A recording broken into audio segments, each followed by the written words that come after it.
Fake account খুলছে জামাত শিবিরের ভাইয়েরা, এবং সেই ফেক অ্যাকাউন্ট খুইলা তাদের যে কর্মী এই যে পরকীয়ায় জড়িত, ব্যভিচারে জড়িত, এইটা তারা ছাত্র দলের নামে ভাসায় দিছে। তো আমি ওই জায়গাতে এটা মানে নিতে পারি নাই যে আমার দেশ পত্রিকাকে এই নামটাকে ব্যবহার করবে জামাত শিবির, ব্যবহার করে অন্য একটা রাজনৈতিক দলের নামে গুজব ছড়াবে।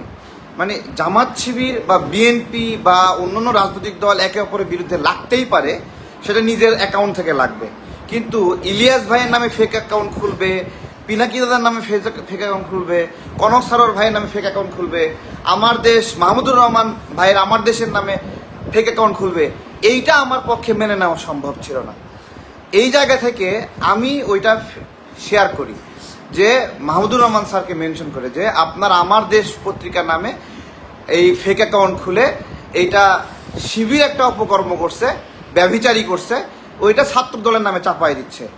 আমার দেশ পেজ নামটা ব্যবহার হতে পারে না, আমার মূল মেসেজটা ছিল এইটা বলার পরে আমাকে যার পর নাই ইনবক্সে, হোয়াটসঅ্যাপে বিবিধভাবে মানে থ্রেড, হুমকি যার পরে নাই আসতে থাকলো। ঠিক আছে, আমার কিন্তু মূল কনসেন্ট্রেশন ছিল যে মাহমুদুর রহমান স্যারের আমার দেশ পত্রিকা ব্যবহার করে এটা করতে পারে না জামাত শিবির। আমার মূল কনসেন্ট্রেশন এখানে, মানে তারা ঝগড়া করতেই পারে, তারা গুজব ছড়াতেই পারে, বিএনপি গুজব ছড়াতে পারে, গণ অধিকার গুজব ছড়াতে পারে, নাগরিক পার্টি তারা গুজব ছড়াতে পারে, কিন্তু মানুষের যে আবেগের যেই গণমাধ্যম, আবেগের যে পেজ, ইলিয়াস ভাইয়ের নামে পেজ খুলে, তারপরে মাহমুদুর রহমান ভাইয়ের নামে পেজ খুলে, আমার দেশ নামে পেজ খুলে এটা করতে পারে না, এটা আমার মূল কনসেন্ট্রেশন ছিল।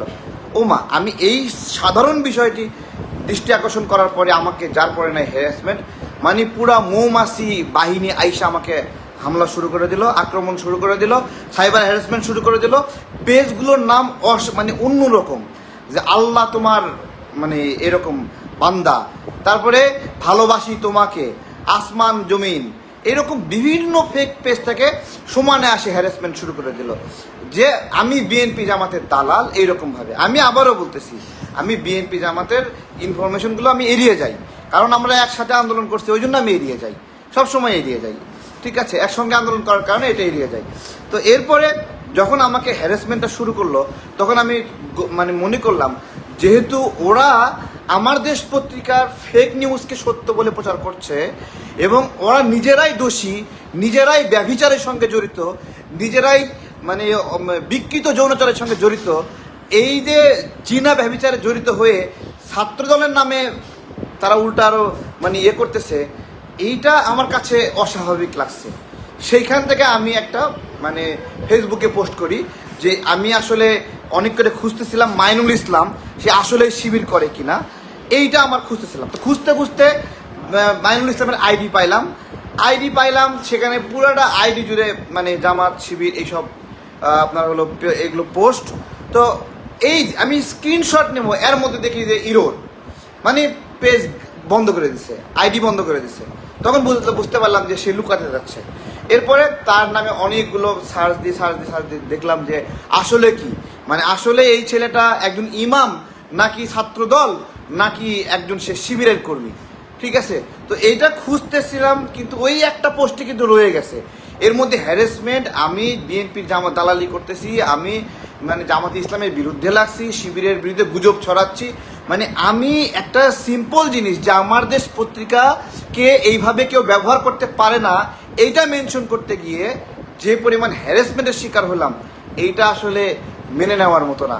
পরবর্তীতে আমি খুঁজতে থাকলাম যে সে গৌরনদী ছাত্র শিবিরের একজন প্রতিনিধি এবং তাকে অনেকে ওয়েলকাম করছে, শুভকামনা জানাচ্ছে, এটা আমি খুঁজে পেলাম। তার পেজ কিন্তু এতক্ষণে বন্ধ করে দিয়েছে, কিন্তু এরপরে সেগুলো এক জায়গায় করে নিয়ে এসে পোস্ট দিলাম। পোস্ট দেওয়ার পরে এখন ওরা বলতেছে যে আমি আবারও বলতেছে আমাকে যে আমি গুজব ছড়াচ্ছি, আমি ইসলামের ভালো চাই না, আমি হলো জামাতের ভালো চাই না, এই রকমের কথা দিয়ে নাস্তিক আমি, তারপরে এইসব বিভিন্ন কিছু দিয়ে আমাকে একবারে মানে যার পরে নাই হ্যারাসমেন্ট, শত কমেন্ট আসে মৌমাছি বাহিনীর মতো আক্রমণ করা শুরু করে দিল। তো আমার কনসেন্ট্রেশন ছিল যে তারা নিজেরা একটা দোষ করলে, মানে ধরেন যে কোনো দলই, অনেক বড় বড় দল আছে, এদের নেতাকর্মীকে সামলানো যায় না, এই অপরাধগুলো চলতেই থাকবে, কারণ একটা দলে সব মানুষ ভালো হয় না। যেমন এখানে ট্রাক ভর্তি জিরা লুটের ঘটনায় জামাত নেতা বহিষ্কার, এটা হইতেই পারে, এরকম খারাপ মানুষ থাকবেই। চাঁদা দাবির অভিযোগে জামাত নেতা বহিষ্কার, মামলা থেকে অব্যাহতির আশ্বাস দিয়ে চাঁদা দাবি, সেই কারণে বহিষ্কার। এইরকম অসংখ্য হলো নিউজ রয়েছে জামাত শিবিরের নামে, ঠিক আছে। চাঁদা দাবির অডিও ফাঁসের পরে জামাত নেতা বহিষ্কার, হ্যাঁ, 2 কর্মীকে বহিষ্কার করছে বাংলাদেশ জামাতে ইসলাম, এরকম অসংখ্য নিউজ আছে। এরকম বিএনপিরও আছে। এইরকম গণ অধিকার কিছুদিন আগে রাশেদ নামে একজনকে বহিষ্কার করলো চাঁদাবাজির জন্য খুলনা। তারপরে নাগরিক পার্টি থেকে অনেককে বহিষ্কার করা হয়েছে। একটা দল, বড় দল, তারা রাজনীতি করবে, সেখানে খারাপ মানুষ আশ্রয় নেবে, সেগুলো চাঁদাবাজি করবে, লুটপাট করবে, সেগুলোকে বহিষ্কার করবে, খুবই স্বাভাবিক প্রক্রিয়া।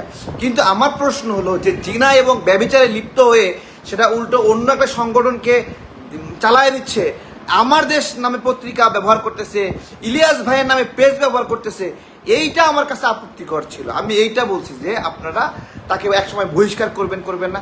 তারা যেই তথ্যটা দিল সেটা হলো যে জামাতে শিবিরের কোনো উপজেলা কমিটিই নাই, ঠিক আছে, উপজেলা কমিটি নাই বললো, এবং আমরা গুজব ছড়াচ্ছি। যত রকমের তথ্য দেওয়া সম্ভব সব রকমের যুক্তি তর্ক দিতে থাকলো এবং আমাদেরকে সাইবার হ্যারাসমেন্ট করলো, আমাদেরকে নাস্তিক বানায় দিল।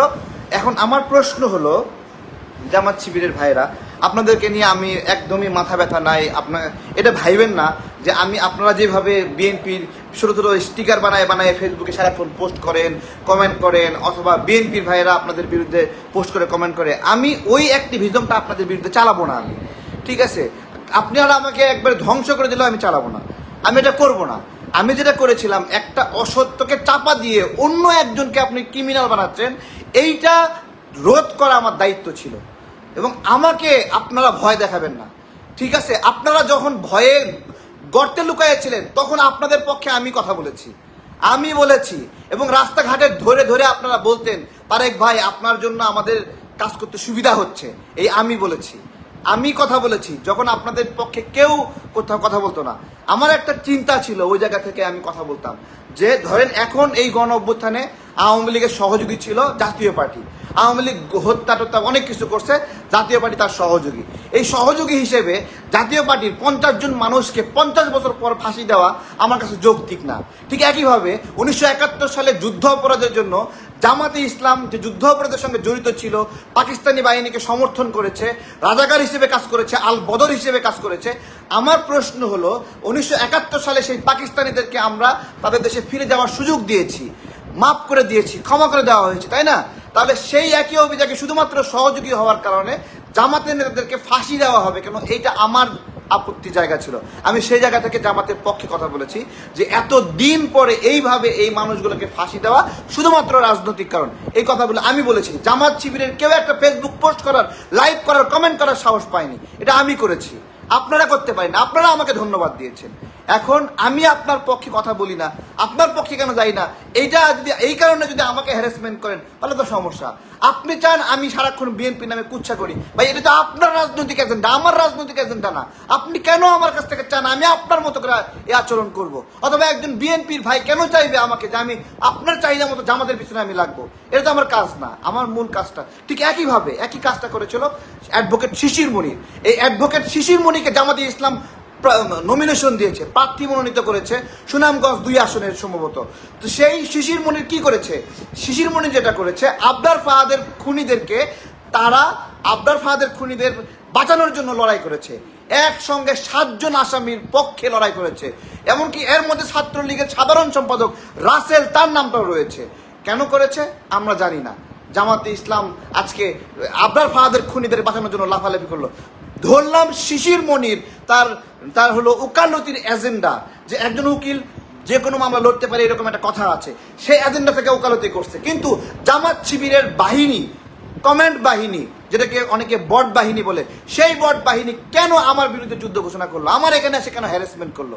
আজকে জামাত শিবিরকে এই জবাবগুলো উত্তর দিতে হবে। এটা ভাইবেন না আমি আপনাদেরকে ভয় পাই বা আমি বিএনপিকে ভয় পাই। এই বাংলাদেশের সবচেয়ে কঠিন সময়ে সবচেয়ে সাহসের সঙ্গে আমি কাজ করেছি, এবং আমি তারেক, আমি বলছি বিএনপির বিরুদ্ধে কথা বলতে আমি কুণ্ঠা করব না, জামাতের বিরুদ্ধে কুণ্ঠা করব না। আমাকে ভয় দেখায় কমেন্টে হুমকি, আমাকে হোয়াটসঅ্যাপে হুমকি। আরে আমি হাসিনাকে ভয় পাই না, যে হাসিনার ভয়ে আপনারা লুকাইয়াছিলেন সারাক্ষণ, আমি সেই হাসিনাকে ভয় পাই না। আমি আপনাদের ভয়ে জুজু করবো? হ্যাঁ, আজকে জামাত শিবিরের ভাইদেরকে সিদ্ধান্ত নিতে হবে। আমি কিন্তু সিরিয়াসলি বলতেছি, শিশির মুনিরের ঘটনায় আপনারা আমাকে হ্যারাসমেন্ট করছিলেন কেন? আপনাদেরকে জবাব দিতে হবে। আপনারা কি আবরার ফাহাদের খুনিদের পক্ষে, নাকি আবরার ফাহাদের খুনিরা ছাত্র লীগ হয়ে ছাত্র লীগের পদ নিয়ে আবরার ফাহাদকে হত্যা করেছে? এটা আজকে উত্তর দিতে হবে আপনাদেরকে উত্তর দিতে হবে। কেন শিশির মুনির সেখানে বাঁচাইতে গেল, আর আপনারা সংঘবদ্ধভাবে কেন আমাকে এসে হ্যারাসমেন্ট করলেন শিশির মুনিরের হয়ে, এবং কেন জামাত তাকে নমিনেশন দিয়েছে? জামাতকে এগুলো উত্তর দিতে হবে। আমরা চুপ করে থাকি, বড় বড় দল সমীহ করি, সম্মান করি, কথা বলি, কিন্তু আমি এখানে আমার দলের সদস্য আহ্বান করে এখানে পোস্ট দিয়েছি, জামাত শিবিরের লোকেরা এসে বলে তোকে নূর বের করে দিচ্ছে। আরে বেটা, আমাকে নূর বের করে দিচ্ছে, তোর কি? নূর আমাকে কেন বের করে দিচ্ছে? দেশের মানুষ জানে না? আমি নূরের সঙ্গে কেন থাকি না? দেশের মানুষ জানে না? আমরা ভারতের আগ্রাসন বিরোধী লড়াই করি, আমরা আমাদের একটা নির্দিষ্ট পথ আছে, নির্দিষ্ট রোড ম্যাপ আছে, সেগুলো নিয়ে আমরা কাজ করি, আমরা এগুলো নিয়ে গবেষণা করি। আমরা কখনো দালালি করি না। আমরা কখনো বলি না জামাত ইসলামের আমিরের মতো যে এইটা বলি না যে ভারত তাদের বন্ধু, আমরা এটা কখনো বলি না। আমরা বলি ভারত আমাদের শত্রু। এটা তোমাদের ভাষা, আমাদের ভাষা না। তোমাদের ক্ষমতা প্রয়োজন, আমাদের ক্ষমতা প্রয়োজন নাই। আমরা ক্ষমতা দাবিদার না, আমাদের ওই ইচ্ছা নাই। নির্বাচনে জেতার কোনো এজেন্ডা আমাদের মধ্যে নাই। আমাদের মধ্যে সেই মানে ঝলক দেয় না আমাদের মধ্যে নির্বাচনের জন্য। আমার বেশি কথা না, আমার কথা হলো যে কোনো দল অপরাধ করতে পারে, এই অপরাধের পরে আজকে জামাত শিবিরের ভাইদেরকে উত্তর দিতে হবে। গতকাল থেকে যারা আমাকে হ্যারাসমেন্ট করেছেন তাদেরকে উত্তর দিতে হবে। আজকে যে বহিষ্কার করলো এই লোকটাকে, এই বহিষ্কার করার পরে আপনাদের মুখটা কিসের মতো হয়ে গেল বলেন? যে মুখ দিয়ে আমাকে এসে গালিগালাজ করছেন, বলেন। হ্যাঁ, এই যে বলছিলেন যে আপনাদের উপজেলা কমিটি নাই, তাকে যে বহিষ্কার করলো, এখন উপজেলা কমিটি আসলো কই থাকে? এত মিথ্যা, এত গুজব দিয়ে আল্লাহর আসমান ভেঙে পড়বে আপনাদের উপরে, জানেন? আপনাদের কোনো ভুল নাই? আপনাদের কোনো ভুল নাই? বলেন, আপনারা অবৈধ টাকা নেন না? বসুন্ধরার সাথে সম্পর্ক নাই? বড় বড় কোম্পানির সঙ্গে সম্পর্ক নাই? তাদেরকে কিছু দেন না? এমনি দল চলে, এমনি কোটি কোটি টাকা ইফতারের জন্য চলে আসে। আমার জন্য তো আসে না, কারণ আমি দালালি করি না। এটা আপনার না, আরো অন্য বড় দল তার জন্যও আসে। অনেকে বলে নাগরিক কমিটি টাকা কই পায়। ভাই, নাগরিক কমিটি টাকা কই পায়? জামাত যেখান থেকে টাকা পায়, বিএনপি যেখান থেকে টাকা পায়, ওই একই লোক নাগরিক কমিটিকে টাকা দেয়। এদের লুকানোর কি আছে বলেন? হ্যাঁ, রাজনীতিতে কে টাকা দিল, কে অর্থায়ন করে দিল, সারাক্ষণ এর পিছনে খুশাখুশি। ভাই, টাকা দেয় যাদের টাকা দেওয়া দরকার বিভিন্ন এজেন্ডা বাস্তবায়নের জন্য, এগুলো টাকা দেয়। এটা একটা বাস্তবতা। বসুন্ধরা এমনি কোটি কোটি টাকা রাজনৈতিক দলের পিছনে খরচ করে না, ও কিছু নেবে। ও চায় জামাত ইসলাম আনবিরের হত্যা মামলা, ধর্ষণ মামলা থেকে আনবিরকে রক্ষা করুক। এটা চায়ও। নাগরিক কমিটিকে বসুন্ধরা কেন টাকা দেয়? কারণ ও চায় যে নাগরিক কমিটি আনবিরের বিষয়ে কথা না বলুক, তাকে রক্ষা করুক। এটা রাজনৈতিক লুকানোর কি আছে? ফেরেস্তা সবাই না, আল্লাহ নিজের হুকুমত জামাত ইসলামের উপর দিয়ে দিছে, বিএনপির উপর দিয়ে দিছে, নাগরিক পার্টির উপর দিয়ে দিছে। সবাই ফেরেস্তা, তাই না? এমন ভাবে কথা বলে এক একজন যে আমি ফেরেস্তা আর একজন খারাপ। আমি জামাত শিবিরের ভাইদেরকে একটা আহ্বান, আমি দেখেন আপনাদের বিরুদ্ধে প্রতিদিন এখানে পোস্ট করবো, কমেন্ট করবো না, এটা মোটেও করবো না। এটাই আপনাদের হয়তো আপনাদের বিরুদ্ধে শেষ লাইভ। আমি এটাও করতাম না। দুপুরবেলা আমি ঘোষণা দিছি যে আজকে এটা যা হয়েছে এটা নিয়ে আর কথা বলবো না। এরপরেও, এই ঘোষণার পরেও আমাকে সারাক্ষণ যেই পোস্ট করি ভাই, একটা কিছু লেখা যায় না। আইসাই বলবে যে বিএনপি দালাল, আইসাই বলবে যে ভারতের দালাল, আইসাই বলবে ওই দালাল। ভাই, তুই কিসের দালাল ভাই? হ্যাঁ, আমি ব্যভিচারী করছি ওখানে গিয়ে, আমি জিনা করছি ওখানে গিয়ে, তোর কর্মীরা গিয়ে করছে, তোমাদের কর্মীরা গিয়ে করছে। তোমরা গতকাল সাফাই গাইছো, তোমরাই আবার বহিষ্কার করছো। সবকিছু তোমরাই করছো। তোমরাই ফেক আইডি খুলছো আমার দেশের নামে, তোমরাই ফেক আইডি খুলছো ইলিয়াস ভাইয়ের নামে, তোমরাই ফেক আইডি খুলছো পিনাকি দাদার নামে। খুইলে এগুলো এইভাবে রাজনীতি হয় নাকি? হ্যাঁ, রাজনীতি হলো সঠিকতা, রাজনীতি হলো অ্যাকুরেসি। রাজনীতি করার জন্য সঠিক বয়ান প্রয়োজন। সেই সঠিক বয়ান দিয়ে মানুষ আকৃষ্ট হবে। হ্যাঁ, ফেক আইডি দিয়ে সারাক্ষণ গুজব দিয়ে নির্বাচনে জিতে যাবে। এত সোজা নির্বাচনে জয়ী হওয়া